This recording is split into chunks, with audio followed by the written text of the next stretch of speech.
Janasena party ఆవిర్భావ దినోత్సవం సందర్భంగా ఏర్పాటు చేసిన బహిరంగ సభలో పాల్గొన్నారు పవన్ కళ్యాణ్. పిఠాపురం నియోజకవర్గంలోని చిత్రాడలో జయకేతనం పేరుతో ఈ సభను ఏర్పాటు చేయగా భారీ ఎత్తున ప్రజలు హాజరయ్యారు.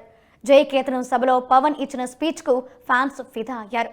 ఈ క్రమంలోనే మెగాస్టార్ చిరంజీవి సైతం పవన్ మాటలకు ముగ్ధులయ్యారు.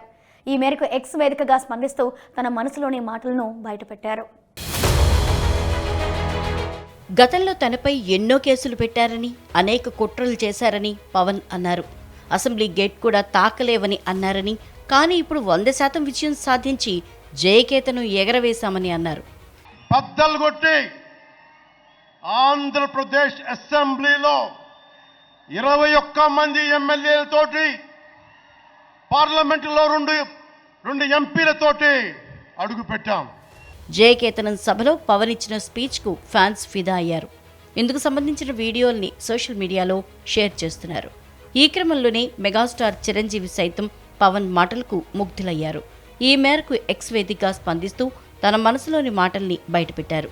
జనసేన జన్మస్థలం తెలంగాణ, కర్మస్థలం ఆంధ్ర అని, తెలంగాణ భూమి తనకు పునర్జన్మ ఇచ్చిందని అన్నారు. తాను సినిమాల్లోకి రాజకీయాల్లోకి వస్తానని అనుకోలేదని అన్నారు. కోట్లాది మందికి సంబంధించిన రాజకీయాల్లోకి వచ్చానంటే అది భగవంతుడి దయేనన్నారు పవన్. పాలిటిక్స్ చేస్తానని కానీ, సినిమాల్లోకి వస్తానని కానీ ఎవరు ఊహించలే. ఎందుకంటే నేనే ఊహించలే. ఇన్ని కోట్ల మందికి సంబంధించిన పాలిటిక్స్ చేయాలంటే భగవంతుడు రాసిన రాత కాకపోతే నేను కోరుకున్నదా కాదు. అది my dear brother Pawan Kalyan, Janasena Jayaketana సభలో నీ స్పీచ్కి మంత్రముగ్ధుండయ్యాను. సభకొచ్చిన శేష జనసంద్రంలానే నా మనసు ఉప్పొంగింది. ప్రజల ఆకాంక్షల్ని నెరవేర్చే నాయకుడొచ్చాడన్న నమ్మకం మరింత బలపడింది.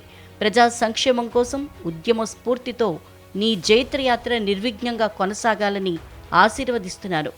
జన సైనికులందరికీ హృదయపూర్వక శుభాకాంక్షలు అంటూ పవన్పై ప్రశంసలు కురిపించారు. ప్రస్తుతం మెగాస్టార్ చిరంజీవి చేసిన ట్వీట్ వైరల్ అవుతోంది.